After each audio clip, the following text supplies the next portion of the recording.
Entah apa yang ada di kepala anggota polisi yang satu ini. Bukannya mengayomi masyarakat dan memberantas kejahatan, oknum polisi ini justru jadi bagian dari sindikat peredaran narkoba jaringan internasional milik Freddy Pratama.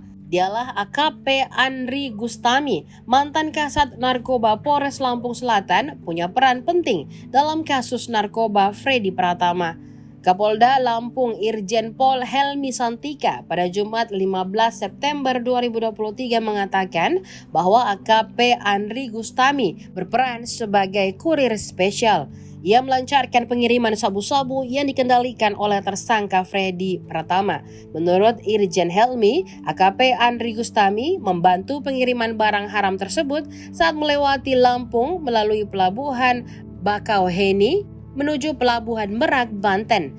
Namun pihaknya masih mendalami terkait modus operasi tersebut serta cara-cara yang digunakan oleh mantan kasat narkoba Polres Lampung Selatan tersebut.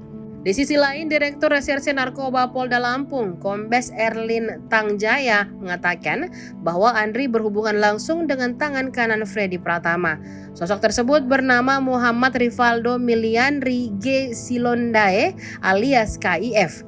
Dalam status jaringan ini, kedudukan AKP Andri Gustami sama dengan Gaddafi, suami selebgram APS yang berhubungan langsung dengan Rivaldo.